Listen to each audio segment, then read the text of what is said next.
Jadi, pada video kali ini saya akan membahas 5 poin inti, yaitu yang pertama, teori Jane Bodin tentang kedaulatan, lalu pengertian monarki, monarki di Indonesia, pengakuan pemerintah terhadap monarki, lalu keterkaitan teori Jane Bodin dengan monarki di Indonesia.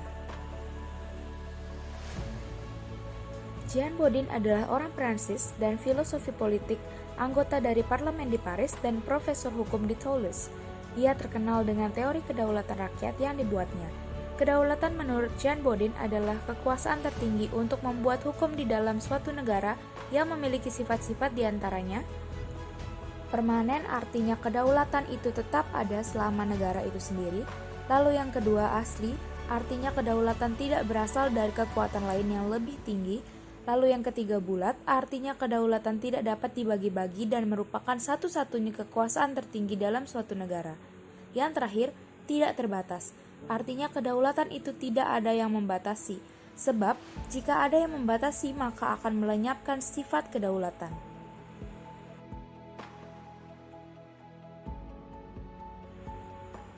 Monarki berasal dari bahasa Yunani yaitu monos yang artinya satu dan archein yang artinya pemerintah. Maka dari itu, monarki adalah sistem pemerintahan di mana kedaulatan ditanamkan pada satu orang, yaitu kepala negara yang disebut raja atau ratu atau sultan, yang memegang posisi sampai kematian atau turun tahta. Dalam bentuk pemerintahan yang satu ini, posisi raja dicapai melalui hak turun-temurun. Misalnya mereka ialah kerabat, seringkali putra atau putri dari raja yang berkuasa sebelumnya. Monarki adalah sistem pemerintahan tertua di dunia. Selanjutnya, monarki di Indonesia. Monarki di Indonesia sudah ada sebelum penjajahan Belanda terjadi. Sebelum dijajah dan merdeka, Indonesia terbagi menjadi beberapa wilayah yang memiliki pemimpin masing-masing berupa raja atau ratu atau sultan. Contohnya seperti Kesunanan Surakarta, Kesultanan Banjar, Kesultanan Serdang, Kesultanan Yogyakarta, Kesultanan Bulungan, dan sebagainya.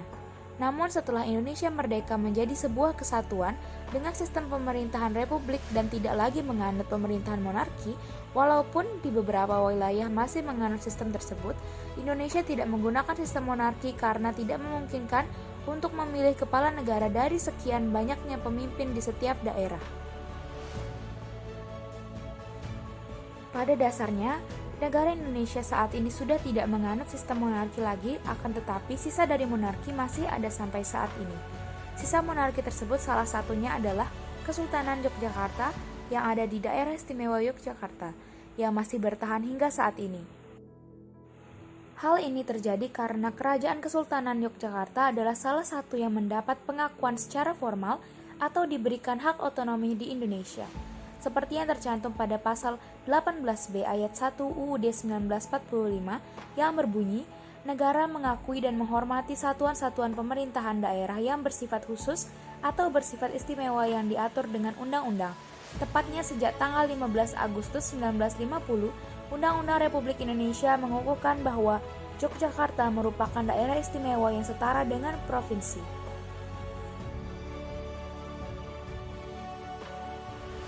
Kesultanan Yogyakarta diresmikan secara formal dengan UU Nomor 3 Tahun 1950 yang diubah dengan UU Nomor 19 Tahun 1950.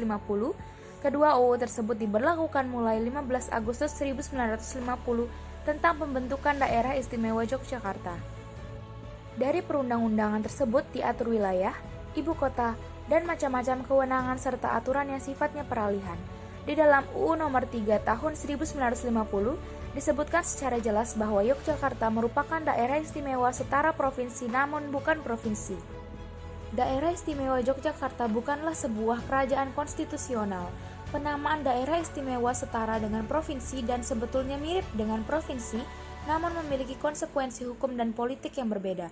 Contohnya dalam hal kepala daerah dan wakil kepala daerah.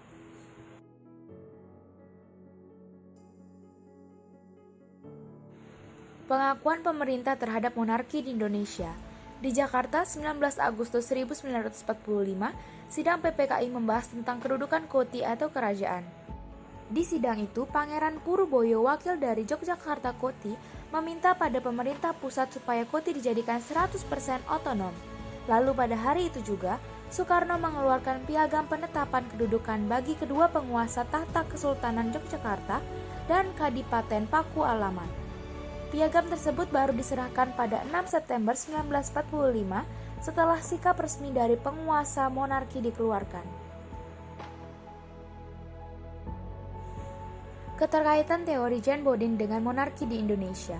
Berdasarkan teori yang dikemukakan oleh Jan Bodin terkait kedaulatan rakyat dan juga hubungannya dengan sisa monarki di Indonesia, saya dapat katakan bahwa Kesultanan Yogyakarta tidak memiliki hak penuh untuk bisa mengatur wilayah lainnya, dalam artian hanya dapat mengatur wilayahnya sendiri, yang dimana Kesultanan Yogyakarta ini merupakan simbol tradisi yang memang dilakukan secara turun-temurun.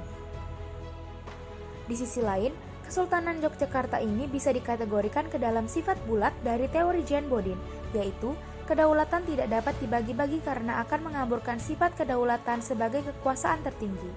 Alasannya karena hingga saat ini Kesultanan Yogyakarta mengurus segala urusan daerahnya dalam artian pemerintahan secara mandiri walaupun sudah menjadi bagian dari Republik Indonesia.